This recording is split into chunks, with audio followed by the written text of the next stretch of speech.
কোনো রাষ্ট্র কোনো একটিমাত্র রাষ্ট্রের মন রক্ষা করতে পারে না।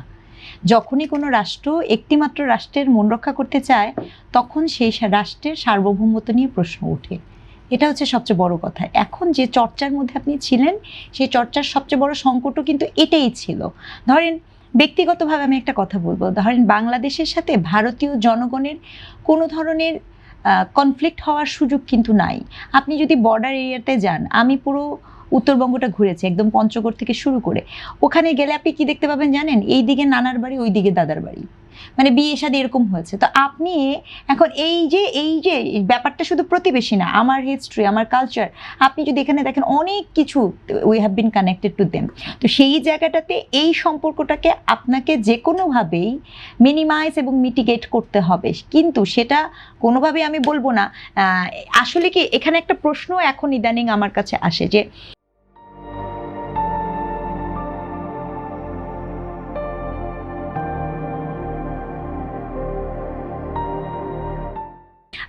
আমি যেটা দেখতে পাই, to be very honest with you, বাংলাদেশে যে গণতান্ত্রিক চর্চা হচ্ছিল সেই গণতান্ত্রিক চর্চা ব্যাহত ছিল। সেই ব্যাহত ইলেকশনের ব্যাহত বা এতে করার জন্য বিভিন্ন জনের যে আগমনটা খুব এইভাবে যে দেখা যাচ্ছিল ভিভিডলি, যেগুলো কিনা সমস্যাজনক। কিন্তু এর বাইরে দেখেন আমরা গত 2 বছরে আসলেই কি এমন কোনো ভারতের সাথে এমন কোনো চুক্তি, এমন কোনো কিছু কি পেয়েছি?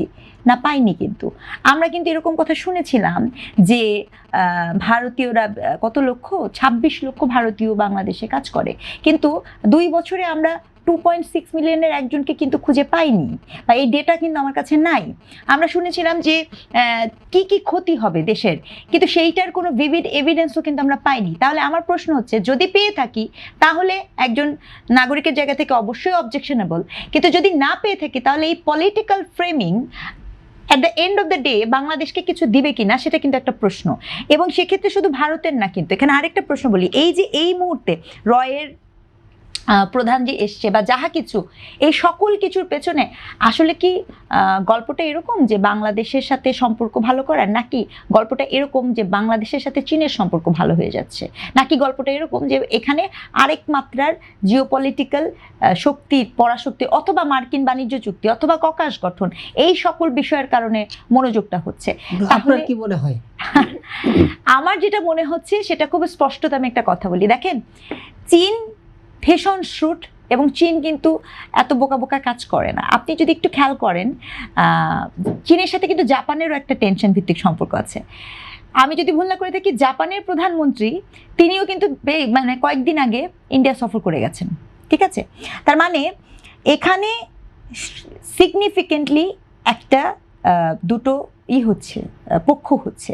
আপনি যে কোনো অর্থে মার্কিনদের যে বিষয়গুলোটা দেখা যাচ্ছে, মার্কিনরা কি আসলে চীনকে, আপনি চীনের দিকে ঝুঁকবেন তখন কি মার্কিনরা আপনাকে সমর্থন করবে? আমার উত্তর হচ্ছে না, করবে না।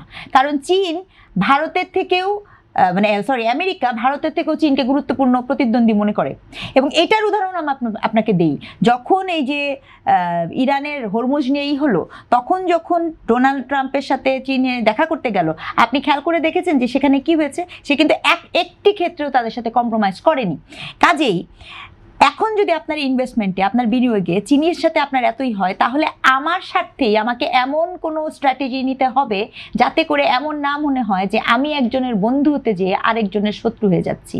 এটা মনে রাখা খুব জরুরি। আমি আরেকটা জিনিসও আপনাকে মনে করিয়ে দেই, যখন বিগত সময়ে, আমার এখনো মনে আছে, শেখ হাসিনা চীনে গেলেন, উনি টাকা পেলেন না, টাকা পাওয়া তো দূরের কথা, উনাকে চীনের কোনো মিনিস্ট্রেট লেভেলে কেউ কোনো রিসিভও করতে যাননি। এবং ওখান থেকে এসেই কিন্তু উনি এমন সব বক্তব্য দেওয়া শুরু করলেন যেটা আর কোনোভাবেই পলিটিক্যাল ছিল না। এই যে বিষয়গুলো একটা একটার সাথে কানেক্টেড, সেটা কিন্তু বোঝা যাচ্ছে। এখন এইখানে ইগোকে মিনিমাইজ করে আমার দেশের স্বার্থ দেখতে হবে। এখন আমাকে যদি এখন বাংলাদেশকে সিদ্ধান্ত নিতে হবে, যদি এমন হতো, আমরা তো জানি না যে রুদ্ধ দেয়ালের ভিতরে কি আলাপ হয়েছে। এই আলাপটা তো যখন আমার কাছে বলা হবে তখন না আমাদের মতামত প্রকাশ সহজ হবে, সেটা তো আমরা জানি না। যদি এমন বলতো আমাদের যে আমরা ব্রিক্সে ঢুকে যেতে পারবো, তাহলে এটা তো আমার বেনিফিশিয়ারি প্রপোজাল, আমি নিব না কেন? কিন্তু যদি সেটা আমাকে না বলে, সেরকম কোনো অফার যদি আমাকে না দেয়, আমি শুধু শুধু আরেকজনের ইমেজ রক্ষা করতে যাবোই বা কেন?